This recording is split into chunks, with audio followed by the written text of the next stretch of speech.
Hello everyone.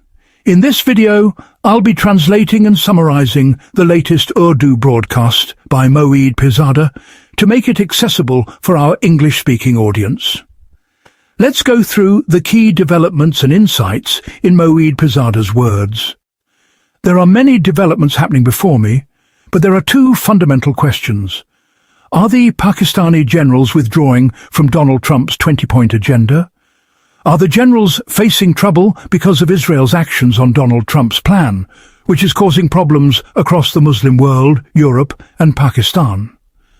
This question becomes important because in the past 24 or 18 hours, Pakistan's foreign minister, who is also the deputy prime minister, Mr. Ishaq Dar, made a very strong statement saying that the plan and document shown to us from Donald Trump's side, which was later approved and announced by Netanyahu, the Prime Minister, and President Donald Trump, is not similar to the final document. Many changes have been made. In other words, the Pakistani government is now trying to step back from it. What is the matter here? This is a very important question. What is actually happening? I will try to explain as far as I understand and as my investigation shows. Furthermore, in Pakistan-administered Kashmir, the situation is developing dangerously. According to reliable sources, even Pakistani newspapers are reporting that about 12 people have been killed in the past 48 to 72 hours, including 3 policemen, which the Pakistani government itself has admitted. This issue and how the situation has escalated to this level are critical to understand.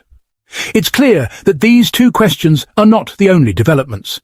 There are many other developments. But first, let's talk about the Middle East, Gaza. And not just Gaza, but the overall condition of many Muslim countries, including Pakistan. As I mentioned, Pakistan's Foreign Minister Ishaq Dar said that the document shown to us was related to a meeting of 8 Muslim countries' leaders who met Donald Trump. This meeting lasted about 90 minutes on the sidelines of the United Nations General Assembly. Pakistan's Prime Minister Shahbaz Sharif was also there. Ishaq Dar was not. The Turkish president was also present, along with representatives from the United Arab Emirates, Saudi Arabia's foreign minister, Jordan, Egypt and others. It is being said that the document shown to us then and agreed upon is not the same as the final document announced later. Out of these 8 Muslim countries, Pakistan is the only one whose foreign minister has made this statement. I have checked carefully, and officials from other Muslim countries like Egypt, Jordan, UAE, Qatar and Turkey, even secondary officials, not just foreign ministers, have expressed similar concerns unofficially. You can verify this on Google, where unnamed officials have said the document they agreed on is different from the one announced. No other foreign minister has taken this position. This raises the question, why is Pakistan withdrawing? What is the reason? One obvious explanation is the large size of the Pakistani diaspora worldwide. In the last 24 to 36 hours, the Pakistani diaspora has created a storm on Twitter globally, and there has been severe opposition. Even within Pakistan, no one is defending this position. Forces expected to stay quiet are not. I saw a clip of Dr. Maliha Lodi, a former ambassador to the US and Britain, in a discussion with TV anchor Shefa Yousufzai. She spoke objectively, saying that when this plan was first presented, Pakistan's Prime Minister Shahbaz Sharif welcomed it, even when Donald Trump had just begun his engagements with Netanyahu at the White House. Shahbaz Sharif had expressed full confidence in Donald Trump's leadership and supported the peace plan, including the two-state solution. Now it is being said that Pakistan feels betrayed or misled. It's important to note that the decision to support the Abraham Accords and Trump's plan is not Shahbaz Sharif's personal plan, nor that of Ishaq Dar or the Foreign Office. It is the Foreign Services plan, orchestrated by one person, General Asim Munir. Under his authority, many expensive lobbying efforts have been made, costing about $3.6 million a year. General Munir has been involved in bringing the gentry class to Pakistan, many of whom have ties with Donald Trump's sons and connections with the University of Pennsylvania. Deals were offered in DHA, the Defence Housing Authority, too.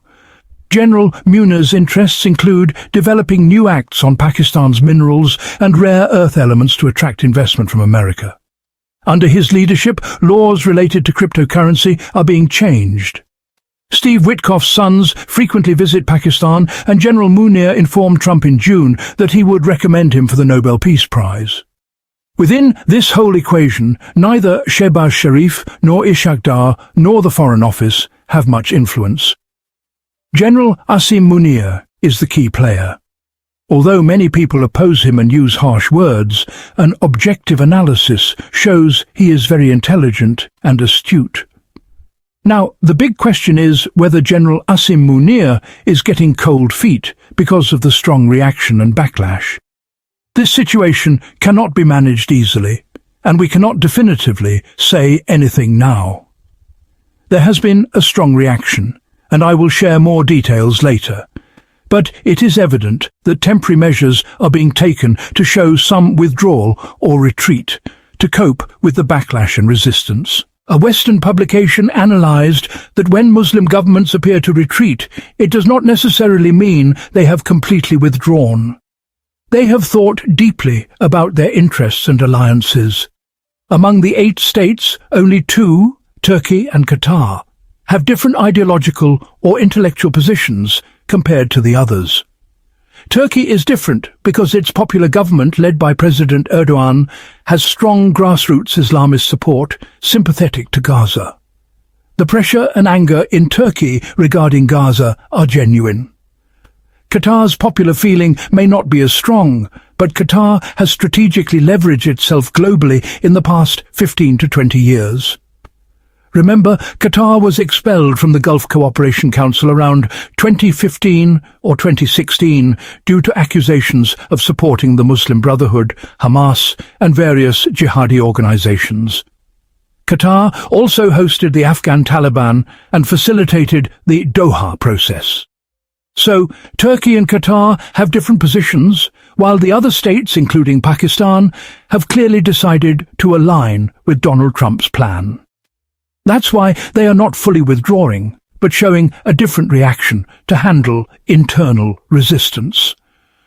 This also sends a message to Donald Trump that while these countries support him, they are facing immense resistance from their own populations. I read in the New York Times months ago that Saudi Crown Prince Mohammed bin Salman told his American interlocutors that he wants to support the Abraham Accords, but fears for his life because his people are strongly opposed to this initiative. This is a way to assert his importance. Now, regarding recent developments, on Wednesday night or early Thursday morning, Israeli Defense Forces and Israeli naval boats attacked a flotilla of about 40 to 45 ships. Their commandos landed, arrested people, took them off the boats and brought them to Israeli ports. Initial reports said 6 vessels, including Greta Thunberg and many of her companions, were detained to prevent them from reaching Gaza's coast. Later, Israeli forces took control of 14 vessels, and reports indicate that out of 40 or 45 boats, about 20 are under Israeli control, with people arrested. There was also a report circulating on Pakistani Twitter that former Jamaat-e-Islami Senator Mr. Mushtaq Ahmed Khan was arrested by Israel. There is footage showing him on Gaza's coast with children. It's unclear whether he was arrested there or afterward. This situation is putting additional pressure on Muslim governments, with strong criticism coming from Turkey, Malaysia's Prime Minister Anwar Ibrahim, Pakistan's Foreign Office, and especially from Latin America's Colombia. Colombia's leftist president, Petro Gustavo, if I recall the name correctly, attended the United Nations and supported Palestinians during a rally. Following this, the US government under Donald Trump cancelled his visa. Petro Gustavo condemned Israel's attack on the flotilla as blatant state terrorism.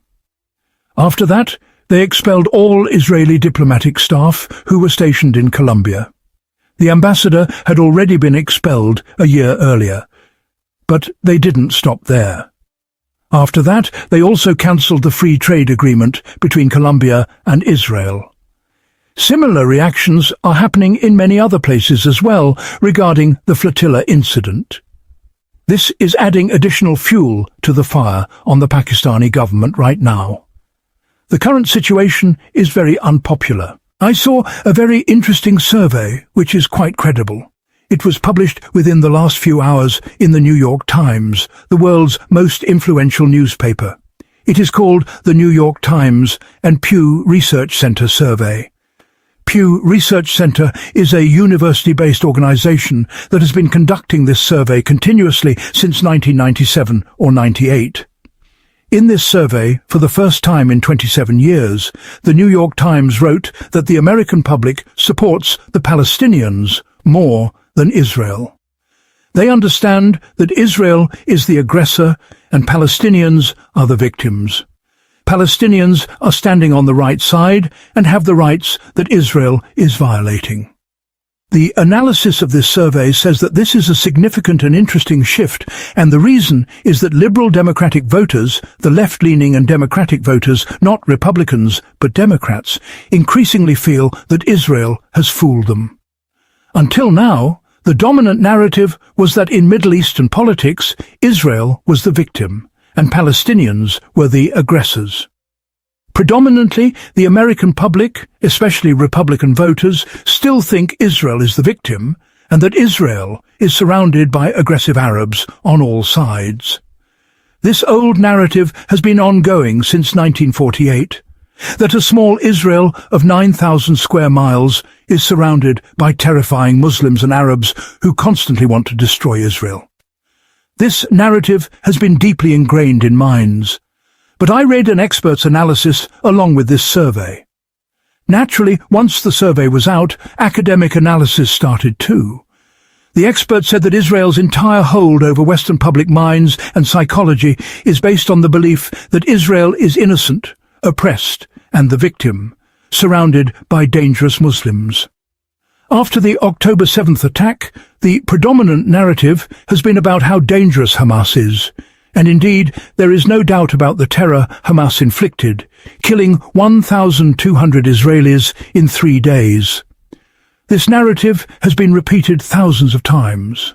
However, despite this, images of starving children and crying children keep coming from Gaza, and this is what the New York Times analysis says.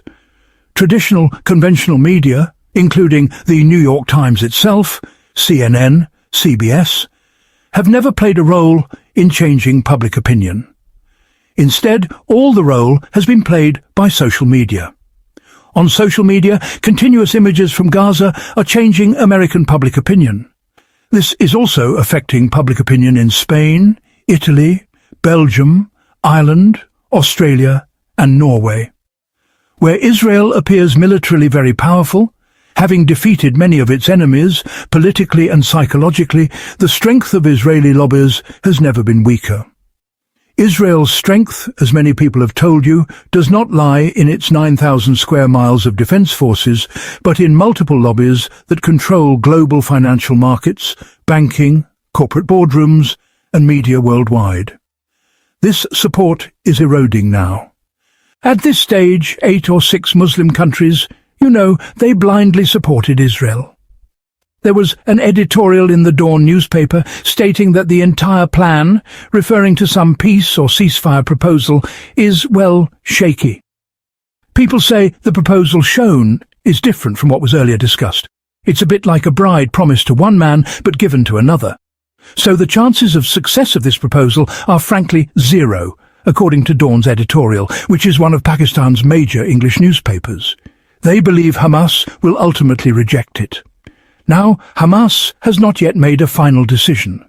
There is, you see, heavy pressure from Turkey, Qatar, and Egypt on Hamas. The Palestinians inside Gaza are also exhausted from the massacre. So the pressure on Hamas is enormous. Hamas responded by saying they will consider the proposal responsibly, but it is admittedly difficult. They must assess not only if peace will result, but also if it will bring stability and stop the killings. Islamic Jihad, which rejected the proposal a day earlier, said it will neither stop anything nor bring stability inside Gaza. Rather, it will cause more instability. This is a political analysis during which really the world is stuck, and in Pakistan there is an attempt to take a reverse position on this issue. Now, that was the situation in the Middle East. Let's jump back to Islamabad. From Islamabad, let's jump to Azad, Kashmir, where an extremely serious situation has developed. I have already mentioned this in 2 previous talks. Yet, I see on Twitter people say I haven't spoken about Azad Kashmir or Kashmir. Although honestly I don't know how many tweets I've already made on this subject, this is a very serious situation. I have personal ties to Azad Kashmir. I spent my childhood in Mirpur. I have never seen or heard such a chaotic and intense living history in my life. It's true that in 1960 there was anger and some violence in the areas of Mirpur and surroundings, especially during the leadership of Sardar Ibrahim Sudhan, but that was a long time ago. Now this kind of unrest, this kind of feeling in Azad Kashmir, covering Mirpur, Bhimber, Dundial, Bagh, Dir Kot, Muzaffarabad and areas up to Tak, has never been seen in its 778 years of history. This is a major achievement of the Sharif Sadari and Asim Razim leadership that Azad Kashmir, which was extremely pro-Pakistan and still is, now has developed such feelings, and there is no political solution being found. There is a big reason for this. I will come to the demands of the Awami Action Committee soon. But the fundamental reason is that Azad Kashmir, where governments have always been made and unmade by Islamabad and ISI officers, usually a colonel or brigadier controlled the government there, has changed in the last 3 years. The local autonomy and governance have been completely ended, and the Pakistan Army's officers run every city. At one time, a colonel was stationed in Muzaffarabad, a junior major in Mirpur. Then the situation changed with colonels in Mirpur, brigadiers in Muzaffarabad, and now perhaps major generals are stationed in Muzaffarabad, with several brigadiers and colonels running the entire area. This has created a deep sense of alienation and deprivation. Islamabad and GHQ have failed to understand or appreciate that Azad Kashmir also has a strong sense of identity, like the tribal areas or the Balochs. Due to its unique history, Azad Kashmir has a distinct identity and feeling. Even though many areas of Azad Kashmir are geographically linked to Punjab, with people from Mirpur marrying from Jhelum and vice versa, there is a strong feeling of Kashmiri identity. This distinct identity is a very dangerous political factor that needs careful handling. The kind of pressure or force used in Punjab or Jhelum should not be used in Azad Kashmir. This whole situation has been politically mismanaged. If you look at the demands of the Awami Action Committee, they are quite justified. Our power tariff should match the production cost. Negotiations usually end with a tariff slightly above the production cost. We should get flour at the same price as in Gilgit-Baltistan. If it is available there, why not here? These are political demands worth discussing.